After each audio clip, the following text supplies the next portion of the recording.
Bonjour et bienvenue à la revue de la comptabilité de gestion. Euh, Aujourd'hui, nous allons parler sur les conventions comptables du système comptable WADA.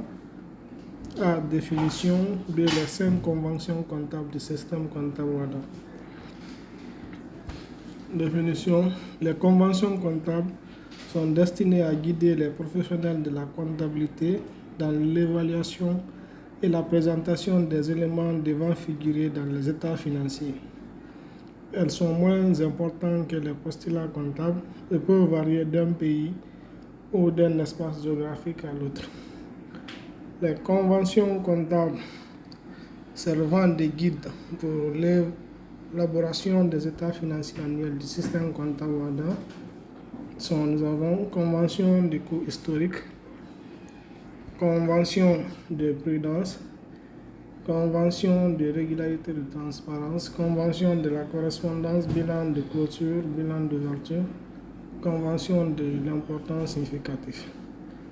Aujourd'hui, nous allons voir parmi les 5 conventions, la convention 1, convention du coût historique.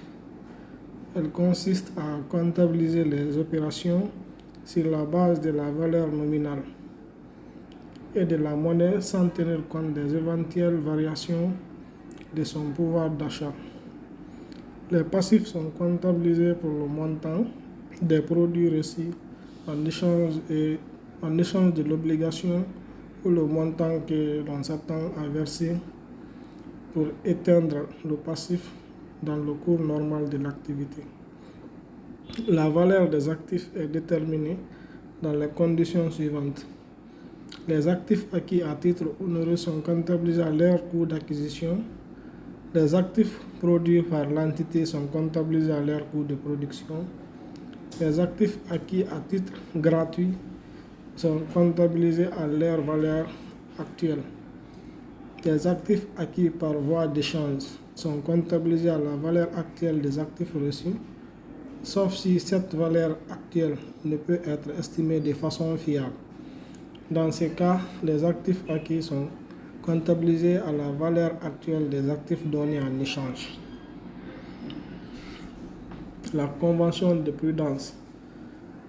La prudence est l'appréciation raisonnable des faits dans les conditions d'incertitude afin d'éviter le risque de transfert sur l'avenir d'incertitudes présentes susceptibles de grever le patrimoine ou le résultat de l'entité.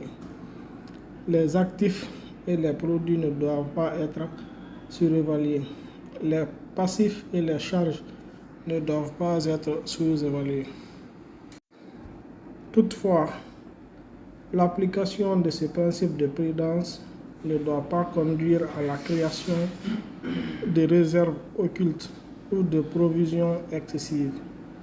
La sous-évaluation délibérée des actifs ou des revenus ou la surévaluation délibérée des passifs ou des charges. Convention de régularité et transparence. Il faut inclure dans ce concept la conformité aux règles de procédure du système comptable WADA, au plan comptable et à sa terminologie, à ses présentations des états financiers. La présentation et la communication claire et loyale de l'information sans intention de dissimuler la réalité derrière l'apparence. Le respect de la règle de non-compensation, dont l'inobservation entraînerait des confusions juridiques et économiques et fausserait l'image qui doivent donner les états financiers annuels.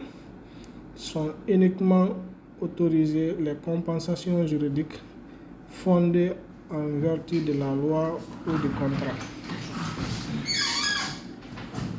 Convention de la correspondance, bilan de clôture, bilan d'ouverture.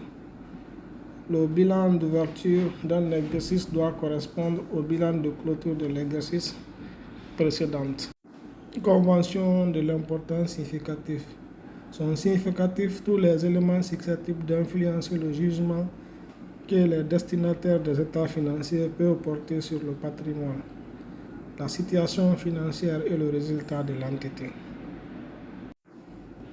Les conséquences de ces principes sont considérables et vont selon le cas dans le sens d'un allègement ou d'un alourdissement de l'information comptable.